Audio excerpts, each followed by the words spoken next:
మెల్లగా తెల్లారిందో ఎలా, వెలుతురే తెచ్చేసిందో ఇలా, పోసి నవ్వులతో మెరిసే పసిపాపల్లా.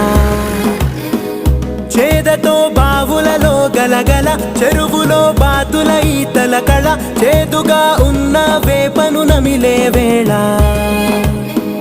చుట్ట పొగ మంచుల్లో, చుట్టాల పిలుపుల్లో, మాటలే కలిపేస్తూ మనసారా మమతల్ని పండించి అందించు హృదయంలా. చలిమంటలు ఆరే